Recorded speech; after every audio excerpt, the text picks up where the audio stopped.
The honourable member for Yukon.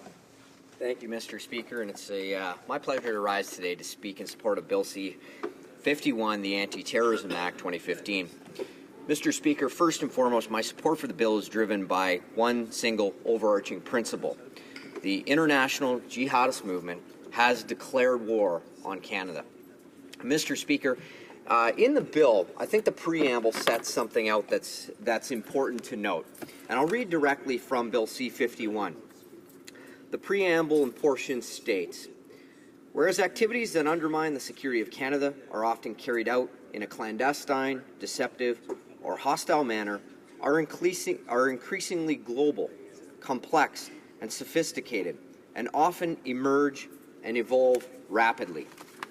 Mr. Speaker, what's important about that is as we ask Canadian security intelligence agencies and law enforcement agencies across our country to detect, assess, and prevent threats in an ever-evolving global terrorism climate without themselves evolving is both unfair to Canadians, unrealistic to the agencies we task with this role, and would be irresponsible as a government.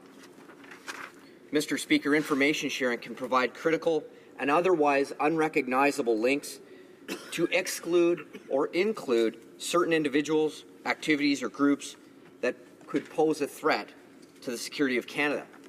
And it's not unusual, Mr. Speaker, for Canadian security intelligence agencies and law enforcement agencies to share information to determine inculpatory or exculpatory evidence that would help them focus their investigations to prevent or to exclude the possibility of a particular activity group or individual from participating in those threats.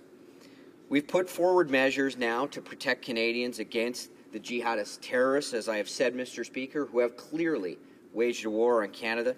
They've done so because they target our society and they hate what we represent and the values that we represent. The legislation effectively breaks down silos that exist between government agencies. These silos end up putting Canadians' lives at risk. I think any constituent, mine in particular, would expect that if one branch of government knows some information that would be a threat to our security, that naturally that information could be shared with other branches of government. Currently, Mr. Speaker, is not the clear case, and this legislation seeks to achieve that. Of course, we all on this side of the House reject the fundamental argument that's always put forward by the opposition that every time we talk about security, somehow our freedoms are threatened.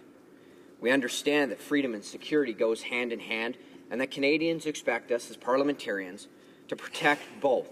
And I can tell you, Mr. Speaker, as I've read through the entirety of this bill, all 63 pages of it, there are many checks and balances that I'm sure I'll be able to talk about as this debate continues to ensure both the protection and preservation of Canadians' freedoms, while at the same time ensuring that the security intelligence agencies, our law enforcement agencies, and the multiple departments within the Canadian government that are tasked with Canadians' day-to-day security are able to do the job that we expect them to do. Mr. Speaker, sometimes I believe that those on the other side of the House forget all this. But the fundamental fact is our police and our national security agencies are working to protect our rights and freedoms. And that is what jihadist terrorists want to endanger. They want to take that away from us. So in essence, the provisions of this bill, the contents of it, are designed to do specifically what the opposition is proposing this legislation is threatening. Now, that being said, of course, Mr. Speaker, it's important that there be a robust accountability structure. And in my view, the Canadian model of third-party, non-partisan, and independent oversight of our national security agencies is superior to the political intervention in the process that's being suggested by the opposition. Further, we also know, well ingrained in this bill, there are key elements of new legislative authorities that require judicial review and judicial authorization. In other words, Mr. Speaker, in plain language, before any action can be taken, each of the agencies tasked with the responsibilities require show cause. They require warrant authorization. Those warrants require in-depth explanation as to the conditions that exist and the reasonable and probable grounds that exist to ask for warrants, to ask for intervention, to ask for the mechanisms to disrupt, interrupt, or proceed with investigations to deal with the threats that they face. So, Mr. Speaker, any characterization by the opposition that somehow this would impede Canadians' rights when certain sections deeply and specifically express the legal requirement to respect those, in my opinion, is the opposition challenging the ability of our courts to review the merits of the case on their own and to exercise their judicial oversight when it comes to assessing the merits, need, and expeditious requirements of anything the law enforcement or security intelligence agency is coming to them with. And obviously, Mr. Speaker, I have full confidence that our courts and our judiciary can determine, based on the merits and the evidence and the information provided by law enforcement agencies, to make that determination on their own without Parliament trying to intervene. Additionally, Mr. Speaker, we've heard the comments that there are not enough resources to combat threats terrorist threats in Canada. We've increased resources available now to our national security agencies by a third, and the Liberals and the NDP have voted against those increases each step of the way. Despite their votes against these increases, of course, our government will continue to ensure that the national security agencies have the resources that they need to keep Canada safe, and that includes the legislative resources that they require. Mr. Speaker, there can be no liberty without security. And let me tell you what Canadians feel about this. 1 in 4 Canadians, 4 in 5, surveyed by an Angus Reid Institute, say they support this legislation. 91% are in favor of making it illegal to promote terrorism. 89% favor blocking websites that promote terrorism.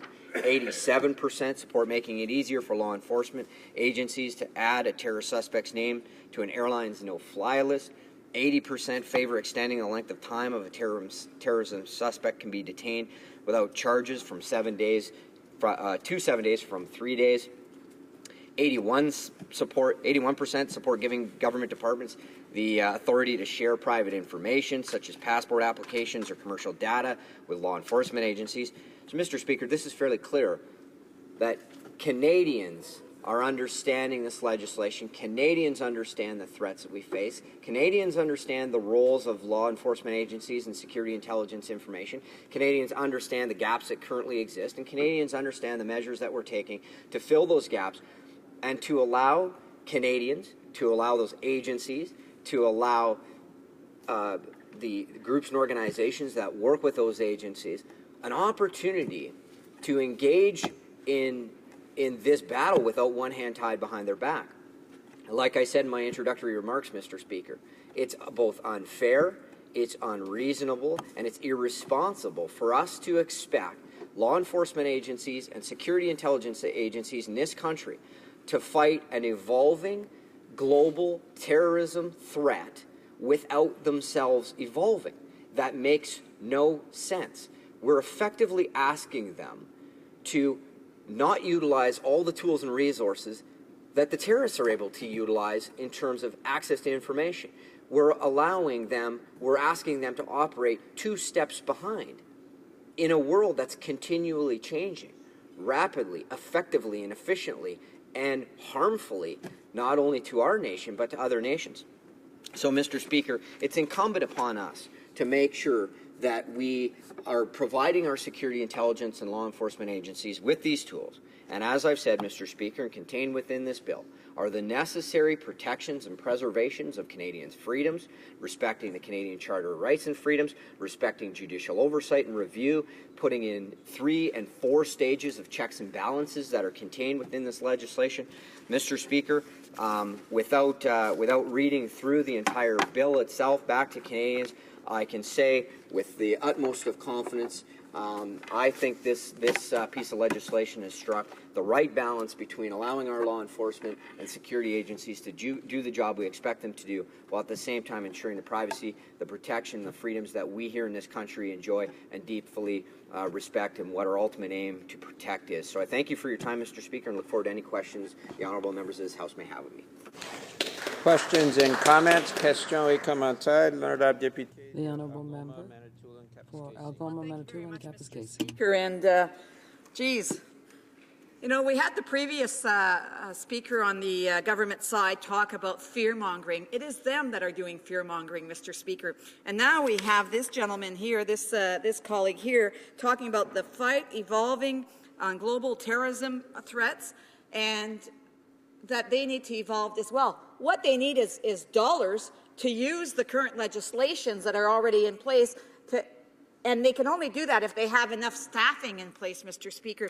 We've seen it just last week with respect to the fight against sexual exploitation for children, where this government has held back $10 million in unspent funding, basically to take down the deficit. So, Mr. Speaker, we do have current laws in place that aren't being used that would help to protect that. So they're the ones that are trying to instill fear into Canadians in believing that they need to look over their shoulder day after day.